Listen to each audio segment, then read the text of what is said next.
বিজেপির রাজ্য সভাপতি এবং রাজ্য নেতৃত্ব তোলাবাজি নিয়ে দলের নেতা কর্মীদেরকে যতই কড়া বার্তা দিক না কেন যে তোলাবাজি করলে দল থেকে বের করে দেব, তাড়িয়ে দেব, তারপরেও রাজ্য নেতাদের কথা কেউ শুনছে না। জেলার নেতারা, মণ্ডলের নেতারা কিন্তু তোলাবাজি চালিয়ে যাচ্ছে। আজকে যে খবরটা নিয়ে আলোচনা করব, কথা বলবো, সেটা হচ্ছে এবার টোল থেকে তোলা আদায়ের অভিযোগ বিজেপি নেতার বিরুদ্ধে। পুরো খবরটা আমি আপনাদেরকে পড়ে শোনাচ্ছি।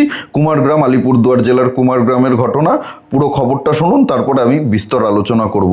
সরকার বদলের পরেও তোলাবাজির অভিযোগ বন্ধ হওয়ার নাম নেই। উত্তরবঙ্গে বিজেপির অন্যতম শক্তিশালী ঘাঁটি হিসাবে পরিচিত আলিপুরদুয়ার নতুন সরকার গঠন হওয়ার পর থেকেই কখনো খোদ বিজেপির জেলা সভাপতি মিঠু দাসের নাম করে, তো কখনো আবার অন্য কোনো নেতার নাম করে শাসক দলের একাংশের বিরুদ্ধে তোলাবাজির অভিযোগ উঠছিল, যার জেরে পুলিশের দ্বারস্থ হন বিজেপির জেলা নেতৃত্বরা। এর মধ্যে এবার খোদ বিজেপির এক জেলা সম্পাদকের বিরুদ্ধে কুমারগ্রাম ব্লকের 27 নম্বর জাতীয় সড়কের তেলিপাড়া সংলগ্ন গুয়াবাড়ি টোল প্লাজা থেকে মাসখানেক আগে টাকা দাবি করার অভিযোগ উঠেছে। তাতে শোরগোল পড়েছে আলিপুরদুয়ারের গেরুয়া শিবিরে।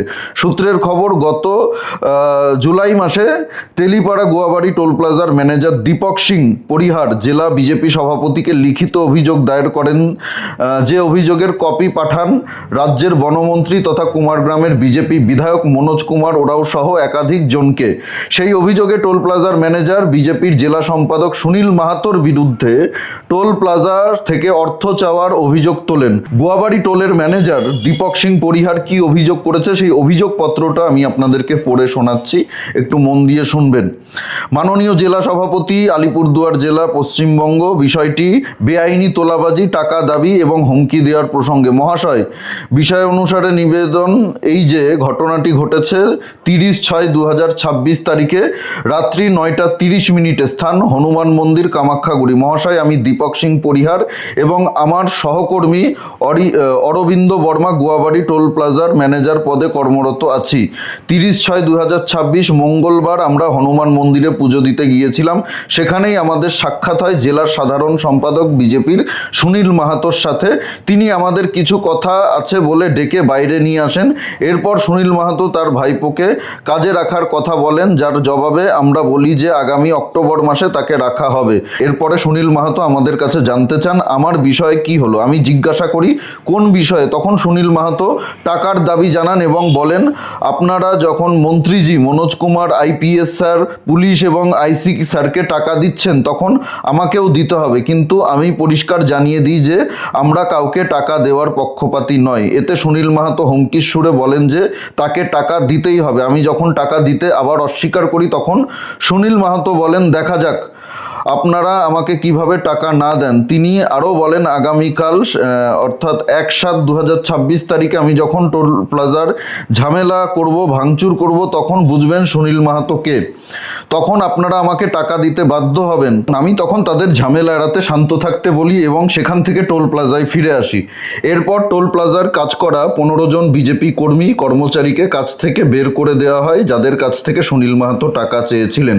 এই ঘটনায় সুনীল মাহাতো আমার টোল ড্রাইভারকে বচেন্দ্র তার সাথেও খারাপ ব্যবহার করে, ম্যানেজারের ওপর চাপ সৃষ্টি করার চেষ্টা করে চলেছে। এতএব মহাশয়ের কাছে বিনীত প্রার্থনা, উক্ত ঘটনার তদন্ত করে দোষী ব্যক্তিদের বিরুদ্ধে উপযুক্ত আইনি পদক্ষেপ গ্রহণ করতে অনুরোধ জানাচ্ছি। ধন্যবাদ দেনতে দীপক সিং পরিহার, গুয়াবাড়ি টোল প্লাজার ম্যানেজার। এটা বনমন্ত্রী কুমারগ্রামের বিধায়ক মনোজ কুমার ওরাওকেও পাঠানো হয়েছে। মনোজ টিগ্গা মাননীয় সাংসদ আলিপুরদুয়ার জেলার, তাকেও পাঠানো হয়েছে আলিপুরদুয়ার লোকসভার, এবং জেলা সভাপতি, মণ্ডল সভাপতিদেরকেও পাঠানো হয়েছে। এই হচ্ছে অভিযোগ। এখন এই অভিযোগ কতটা সত্য কতটা মিথ্যে সেটা তো আমার পক্ষে বলা সম্ভব নয়। এটা বিজেপির নেতৃত্ব বলতে পারবে, পুলিশ বলতে পারবে তদন্ত করে যে কোনটা ঠিক কোনটা ভুল, আদৌ এরকম তোলাবাজির কোনো ঘটনা ঘটেছে কি না। কারণ এখানে আমি কোনো অ্যামাউন্ট দেখতে পেলাম না। এখানে যিনি অভিযোগ করেছেন তিনি বলেননি যে কত টাকা চেয়েছে। টাকা চাওয়ার কথা বলা হয়েছে, কত টাকা চেয়েছে সেই অভিযোগে কিন্তু এখানে কোথাও বলা হয়নি। তাই এই বিষয়টা অবশ্যই তদন্ত করা উচিত। যেহেতু অভিযোগ উঠেছে, এটা বিজেপির দিকেই আঙুল উঠেছে, শাসক দলের বিরুদ্ধে আঙুল উঠেছে, তাই শাসক দলকে এই বিষয়টা দেখতে হবে। তোলাবাজি কিন্তু চলছে, এটা অস্বীকার করার কোনো জায়গা নেই। এতদিন যারা ভাবছিল যে বিজেপি ক্ষমতায় আসলে আমরাও কিছু করে খাবো, তৃণমূল নেতারা এতদিন দামি গাড়িতে থাকতো, দামি বাড়িতে থাকতো, বিলাসবহুল জীবনযাপন করতো তারা, তো আমরা ক্ষমতায় এসেছি, এখন আমাদেরকেও তো এটাই করতে হবে, নাহলে কি আর রাজনীতি করলাম? এত বছর রাজনীতি করছি, এত মার খেয়েছি, তৃণমূলের দ্বারা অত্যাচারিত হয়েছি, এবার আমাদেরকেও তো কিছু রোজগার করতে হবে। দল ক্ষমতায় এসছে, এটাই তো সুযোগ, এটাই তো অপরচুনিটি। 5 বছর তো অন্তত ক্ষমতায় আছে দল, তারপরে কি হবে দেখা যাবে। 5 বছরে কামিয়ে নি, তৃণমূল 15 বছরে যা কামাতে পারেনি। এরকম মানসিকতা অনেকের মধ্যেই আছে বিজেপির, এটা অস্বীকার করার কোনো জায়গা নেই। অনেক বড় বড় নেতাদের রয়েছে, জেলার নেতা, মণ্ডলের নেতা, তাদের এই মানসিকতা রয়েছে। আজকে বিজেপির রাজ্য সভাপতি, রাজ্য নেতৃত্বরা এই বিষয়টা নিয়ে প্রকাশ্যে কথা বলতে বাধ্য হয়েছেন, আর কোনো উপায় নেই। কালকেও এটা নিয়ে খুব গুরুত্বপূর্ণ রাজ্য অফিসে মিটিং হয়েছে রাজ্য নেতৃত্বের। কি করে এই তোলাবাজি বন্ধ করতে হবে, কি করে এই তোলাবাজি ঠেকাতে হবে। বিভিন্ন জায়গা থেকে তোলাবাজির অভিযোগ আসছে রাজ্য নেতৃত্বের কাছে। কেউ মদের ঠেক থেকে গিয়ে তোলা তুলছে, কেউ জুয়োর ঠেক থেকে গিয়ে তোলা তুলছে, কেউ গাজার ঠেক থেকে গিয়ে, নিউ ব্যারাকপুরের অডিওটা আপনারা শুনেছেন, তোলাবাজি করছে বিজেপির নেতা। গাঁজা বিক্রি করতে গেলে তোলা দিতে হবে, মদ বিক্রি করলে তোলা দিতে হবে, সাতটার বোট চালাতে গেলে, জুয়োর বোট চালাতে গেলে আমাদেরকে তোলা দিতে হবে। এতদিন তৃণমূলকে দিয়েছো, এতদিন তৃণমূল খেয়েছে, ওরা শাসক ছিল, এখন আমরা শাসক, আমাদেরকেও দিতে হবে। এটা চলছে সব জায়গায়, এটা চলছে।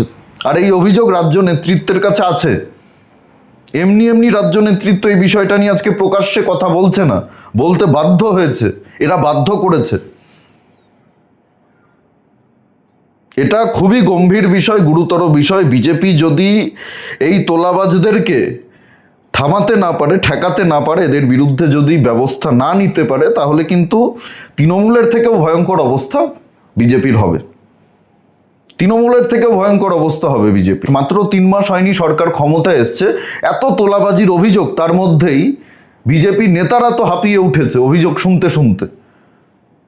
ভুরি ভুরি অভিযোগ প্রতিদিন জমা পড়ছে রাজ্য অফিসে এই তোলাবাজির বিরুদ্ধে। চুনোপুটি নেতারাও গিয়ে তোলাবাজি করছে। বিজেপি কোন দিকে যাবে? ভালো তৃণমূল ঠেকাবে, ভালো তৃণমূলকে জড়িয়ে ধরে চুমু খাবে, নাকি তোলাবাজি আটকাবে, না সামনে সংগঠন কিভাবে এগিয়ে নিয়ে যাবে সেই দিকে ফোকাস করবে? কি করবে বিজেপি, সেই নিয়েই তো বিজেপি নেতাদের এখন চিন্তায় ঘুম উড়ে গেছে।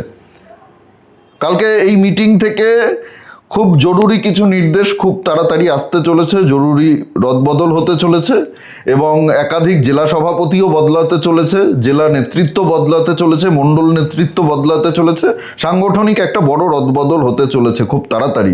এই তোলাবাজদের বিরুদ্ধে দল কিন্তু একেবারে কঠোর অ্যাকশন নেবে, কঠোর ব্যবস্থা নেবে। মণ্ডলের নেতা তোলাবাজি করলে জেলার নেতারা বাঁচানোর চেষ্টা করছে, জেলার নেতারা তোলাবাজি করলে রাজ্যের কিছু নেতারা বাঁচানোর চেষ্টা করছে, একটা চেন তৈরি করে ফেলেছে। মানে সবার তো পছন্দের লোক আছে, সবার তো একটা লবি রয়েছে, সেই লবি অনুযায়ী তোলাবাজি চলছে। কেউ 1 লাখ টাকা তোলা তুললে ওই তৃণমূলের যেরকম ভাগ ছিল 25%, 75%, এখানে 3-4 ভাগ হচ্ছে। এই বিষয়টা খুব গুরুত্ব সহকারে দেখতে হবে বিজেপি নেতৃত্বকে, খুব গুরুত্ব সহকারে না দেখলে পরিস্থিতি খুবই ভয়ঙ্কর হবে। মানুষ 5 বছর পরে আর বিজেপিকে চাইবে না। যতই মুখ্যমন্ত্রী বলুক না কেন আমরা 100 বছর ক্ষমতায় থাকবো, সেটা উনি ওনার জায়গা থেকে হয়তো বলেছেন, কিন্তু সংগঠনটা তো আর উনি চালাচ্ছেন না। সংগঠনটা যারা চালাচ্ছেন তারা এটা খুব ভালো করেই বুঝতে পারছেন আশা করি।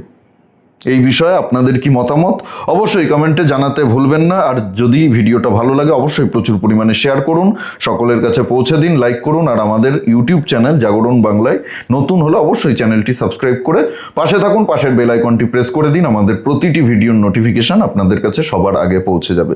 সবাই খুব ভালো থাকুন, সুস্থ থাকুন, আশেপাশে সবার খেয়াল রাখুন। জয় হিন্দ, বন্দে মাতরম, ভারত মাতা কি জয়।